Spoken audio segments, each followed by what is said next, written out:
Welcome welcome to my channel Vishwajeet research centre. America साम दाम दंड भेद सब कुछ कर रहा है कि भारत को अपने पाले में रख सके। कल ही की खबर है कि अमेरिका ने भारत को अपना सबसे ज़्यादा विश्वसनीय फाइटर एयरक्राफ्ट ऑफर किया है MMRCA 2.0 डील के लिए, और वो एयरक्राफ्ट कोई और नहीं, वो है F-15EX ईगल। एक बात आपको बता दूं, ये एक ऐसा फाइटर जेट है जिसे आज तक मार के गिराया नहीं जा सका है। ये दुनिया का सबसे ज़्यादा लोड कैरिंग कैपेसिटी रखता है, सबसे ज़्यादा एयर टू एयर मिसाइल भी ये कैरी कर सकता है। इसे हम हमारे SU-30 से आप कंपेयर कर सकते हैं, सुखोई 30 से, क्योंकि ये भी एक फाइटर हेवीवेट फाइटर एयरक्राफ्ट है, लेकिन इसमें एडवांस टेक्नोलॉजीज काफ़ी ज़्यादा है और ज़रूरत पड़ने पर इसे अपग्रेडेशन के लिए भी इमीडिएट किया जा सकता है। मतलब आप समझो, upgrade can be done easily in F-15EX। F-15EX जो है, इसमें इजीली आप अपडेट या अपग्रेडेशन या नया टेक्नोलॉजी आप इंटीग्रेट कर सकते हैं, जो कि SU-30 में थोड़ा टाइम जाता है या उसका थोड़ा डिफ़िकल्टी है। अमेरिका ने यह भी कहा है कि अगर भारत F-15EX को सेलेक्ट करता है तो वो अपना पूरा प्रोडक्शन लाइन हाँ F-15EX का भारत में शिफ्ट कर देगा, और भारत में वो मेक इन इंडिया के तहत ही मैन्युफैक्चर होगा। ठीक है, अभी आपको बता दूं, MMRCA में इस डील में कंटेंडर जो है, अभी मेन कंटेंडर दो ही फाइट कर रहे हैं, राफाल और F-15EX। बाकी के भी हैं जैसे MiG-35, SU-35, ग्रीपन, F-21। लेकिन आपको बता दूं, रशियन प्लेटफॉर्म्स पे इंडिया जाना नहीं चाहता है अब, क्योंकि उसका सर्विसेबिलिटी का बहुत ज़्यादा इशू रहता है। ग्राइपन थोड़ा छोटा है, काफ़ी छोटा है, मतलब अब बोला गया तो टेक्नोलॉजी है उसमें अच्छी, लेकिन वो सिंगल इंजन का है और काफ़ी छोटा है, तो फेरी रेंज उसका जो है या कॉम्बैट रेडियस, उसके अनुसार उसको शायद डिसेलेक्ट किया जाए। और F-21 तो लेगा ही नहीं, क्योंकि वो F-16 का ही अपग्रेडेड वर्जन है जो पाकिस्तान के पास है।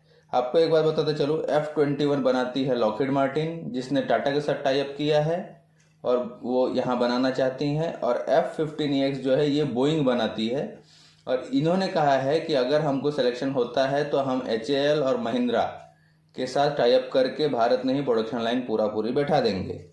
अब इंडियन एयरफोर्स का डिसीजन है कि वो क्या लेती है या नहीं लेती है, वो अपने रिक्वायरमेंट्स के अनुसार वो चेक करेंगे, क्योंकि हमसे ज़्यादा एक्सपीरियंस उनको है कि उनका रिक्वायरमेंट्स क्या है। एक बात और बता दूं आपको, F-15EX को US काफ़ी डिस्काउंट रेटेड पे भी दे रहा है, इनफैक्ट 33% लेस करके दे रहा है। जो प्राइसेस उसके चालू हैं उससे भी वो 33% लेस करके दे रहा है राफेल के सामने। ठीक है, राफेल से भी सस्ता हो जा रहा है F-15EX अगर हम लेना चाहे तो। अब मेरे हिसाब से अगर आप बोलेंगे तो अभी भी मुझे ऐसा लगता है कि air force will go with Rafale only. क्यों मैं ऐसा बोल रहा हूँ? क्योंकि अगर राफेल अपना पूरा प्रोडक्शन लाइन यहाँ बैठाता है, जो कि मुझे नहीं लगता है कि इसमें कुछ इशू होना चाहिए, बट पता नहीं जियोपॉलिटिक्स कब क्या मतलब बदलता है या क्या होता है, लेकिन अगर प्रोडक्शन लाइन अगर दे राफेल यहाँ, तो इससे बेटर कोई नहीं है।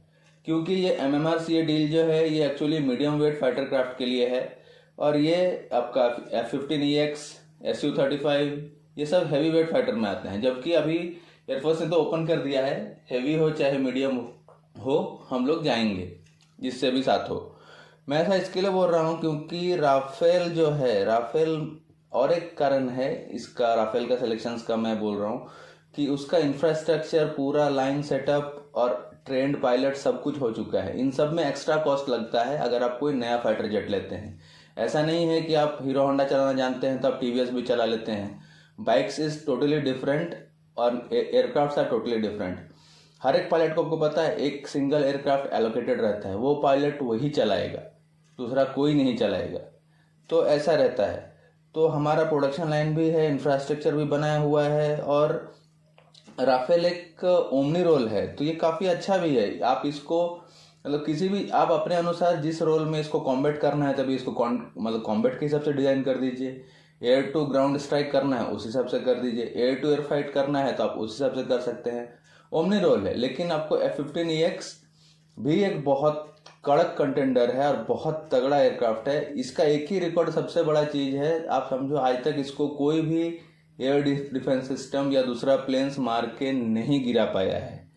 F-15EX में आपको बता दूं, राफेल से ज़्यादा अच्छे इलेक्ट्रॉनिक्स भी हैं। इसका इलेक्ट्रॉनिक सिस्टम जो है, एवियोनिक्स जो है, राफेल से ज़्यादा अच्छा है। और अगर F-15EX हम लोग लेते हैं, इनकेस मैं बोल रहा हूँ, एक साइड करके बोल रहा हूँ, इनकेस अगर हम F-15EX लेते हैं तो एयरफोर्स के लोगों को वापस से ट्रेनिंग के लिए अलग से आपको कॉस्ट लगता है और इसका बेस वगैरह वापस से अलग बनाना पड़ेगा, तो ये एक एक्स्ट्रा खर्चा आ जाता है। जो भी डिसीजन हो, इंडियन एयरफोर्स वो अपने रिक्वायरमेंट हिसाब से ले लेगी। दोनों ही एयरक्राफ्ट बहुत अच्छे हैं, बहुत अच्छे हैं। और जैसा कि एक चीज़ बता दूं क्लियरली, एयरफोर्स ने कहा है हम किसी को भी सेलेक्ट करें उसका प्रोडक्शन लाइन इंडिया में ही बनेगा विथ मेंटेनेंस फैसिलिटी। ठीक है, अभी कुछ स्पेसिफिकेशंस जान लेते हैं कि F-15EX इतना घातक क्यों है। पहली बात तो ये ट्विन सीटर है, 2 पायलट्स रहते हैं इसमें। इसका लेंथ जो है 63 फीट का है, विंग स्पैन इसका 42 फीट का है, हाइट इसका 18 फीट के करीब है इसका हाइट। इसका जो एम्प्टी वेट कैपेसिटी है वो 14 टन अप्रॉक्स है। टेक ऑफ वेट जो है इसका अराउंड 36.5 टन का है।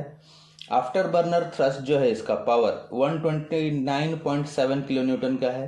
सबसे स्पीड का एयरक्राफ्ट है, इससे ज़्यादा स्पीडी फाइटर एयरक्राफ्ट कोई भी नहीं है। 2.5 मैक का स्पीड से उड़ता है ये, मतलब आप समझो 2656 किलोमीटर प्रति घंटा। इसका जो कॉम्बैट रेंज है वो 1272 का है, 1272 किलोमीटर का कॉम्बैट रेंज है। फेरी रेंज है 4000 किलोमीटर करीब, 3900। सर्विस सीलिंग जो है इसका 60,000 फीट तक की ऊंचाई तक ये जा सकता है। इसका रेट ऑफ क्लाइंब जो है कि पर सेकंड में कितना ऊपर ये जाता है, तो ये आपको 250 मीटर पर सेकंड जाता है, 250 मीटर्स पर सेकंड। इसका मैक्सिमम वेपन कैपेसिटी है, सबसे ज़्यादा वेपन कैरी यही कर सकता है। आप समझो 16 ये air to air missile carry कर सकता है, सबसे ज़्यादा है एयर, अपने जितने भी एयरक्राफ्ट है दुनिया में उसमें 16 एयर टू एयर मतलब मिसाइल से कैरी कर सकता है। सॉफ्टवेयर और एवियोनिक्स इसके तो एकदम वो बहुत ही एडवांस्ड है। मैं तो एक ही चीज़ कहूँगा, इंडियन एयरफोर्स जो भी ले उनका डिसीजन है, लेकिन एक बात बताता चलूँ, राफेल भी बहुत अच्छा है, F-15EX भी बहुत अच्छा है। राफेल अभी अपग्रेड होने के बाद उसकी डिमांड बढ़ गई और वो अब समझो मतलब रडार क्रॉस सेक्शन भी छोटा है इसका एक ही कमी है F-15EX का, इसका रडार क्रॉस सेक्शन ज़्यादा है। लेकिन ज़्यादा होने के बावजूद जो सच्चाई है वो हम झुटला नहीं सकते हैं, आज तक इसे कोई मार के गिरा नहीं सका है, कोई भी नहीं। मैं तो एक बात कहता हूँ और मतलब बताता हूँ, अगर एमका के साथ जो हम बना रहे हैं 5th जनरेशन का एयरक्राफ्ट जो इंडिया बना रही है, एमका के साथ अगर इसकी जोड़ी बना दी जाए तो सच मानिए ये एक विनाशकारी राक्षस के रूप में, एक राक्षस रहता है ना एकदम विनाशकारी, उस रूप में ये बाहर आएगा F-15EX। अगर एमका के साथ इसकी जोड़ी बना दी जाए तो एक्चुअली ये एक विनाशकारी राक्षस के रूप में बाहर आएगा। होप अभी देखते हैं, मेरा खाली इतना ही उम्मीद है कि जितना जल्दी हो ये डील कंप्लीट हो जाए। इंडिया जो भी सेलेक्ट करे, एयरफोर्स अपने रिक्वायरमेंट हिसाब से सेलेक्ट करे, लेकिन भैया डील जल्दी ख़त्म करे यार। ये डील ले लेके तो 2.5 साल 3 साल 4 साल हो गया है, डील चल ही रही है और डिले नहीं होना चाहिए। होप आप लोग समझ गए होंगे F-15EX इतना अच्छा क्यों है और इसकी क्या क्या कमियां भी हैं और क्या क्या बेनिफिट्स भी हैं। राफेल के साथ इसी का टक्कर है, देखते हैं इंडियन एयरफोर्स किसे सेलेक्ट करती है। होप आप लोगों को वीडियो अच्छा लगा होगा। वीडियो अच्छा लगा है तो लाइक कीजिए, शेयर कीजिए, सब्सक्राइब कीजिए। Thanks for watching my video. जय हिंद, वंदे मातरम।